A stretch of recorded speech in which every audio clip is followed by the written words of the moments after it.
Vous allez voir deux extraits cinglants sur le scandale France TV. Le premier avec Sarah Knafo, qui va démonter la gestion calamiteuse de la directrice Delphine Ernotte, qui sera en audition semaine prochaine. Et le deuxième, c'est celui de Charles Aloncle, rapporteur de la commission d'enquête, qui nous révèle déjà des points incroyables. Écoutez ça. Ça veut dire qu'avec nos impôts, on finance plus de journalistes et de personnel chez France Télé que de chirurgiens dans l'hôpital public. Et quand on lit le rapport, on découvre ce qu'ils en ont fait.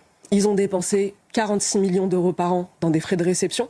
Ça veut dire 126 000 euros par jour. Ramenons là encore à des chiffres audibles pour les gens. 126 000 euros par jour, c'est les petits fours les plus chers du monde pour faire des réceptions.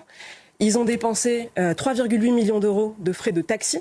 Donc ça veut dire 10 000 euros par jour de frais de taxi.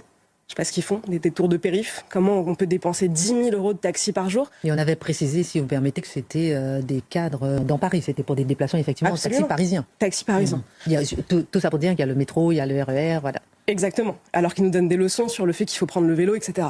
Quand on regarde leurs effectifs, ils sont plus de 9 000 personnes. Ça veut dire quelque chose de grave. Ça veut dire qu'avec nos impôts, on finance plus de journalistes et de personnel chez France Télé que de chirurgiens dans l'hôpital public. Est-ce que vous estimez que France Télévisions aujourd'hui est en situation de quasi-faillite? Est-ce que la situation est grave aujourd'hui chez France Télévisions? Oui, la situation est critique. Elle est critique. En tout cas, et elle peut devenir plus que délicate à partir de 2026. Donc il y a vraiment urgence. Il y a urgence.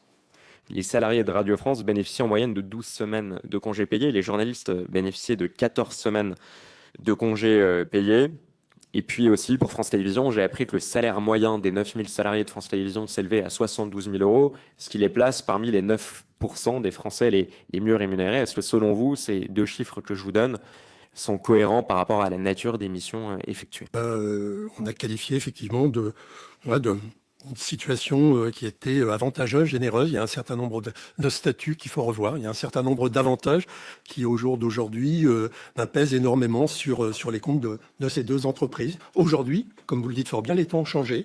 Donc aujourd'hui, dans un univers extrêmement concurrentiel qui suppose de dégager des économies, les économies sont aussi à dégager sur l'ensemble de la gestion des ressources humaines, sur la masse salariale, et peut-être qu'un certain nombre, même certainement, d'avantages qui avaient sans doute tout leur sens quand ils ont été octroyés, aujourd'hui, méritent d'être considérés.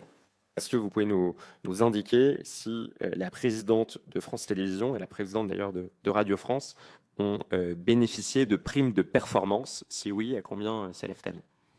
Il y a une prime, hein, c'est sûr, mais je préfère pas m'avancer, la revérifier, puis on vous l'adressera par écrit. Voilà, France TV illustre une dérive classique des entreprises publiques, un modèle financé par l'impôt qui dépense sans compter et échappe aux exigences élémentaires d'efficacité et de gestion. Alors que les hôpitaux manquent de personnel, l'argent public sert à entretenir une machine administrative de plus de 9000 salariés, aux avantages largement déconnectés du réel, des 14 semaines de congé avec un salaire moyen de 72 000 euros. Non mais sérieusement, on marche vraiment sur la tête. Et en attendant, le délai moyen d'attente aux urgences est de 5h30. Vous en pensez quoi ?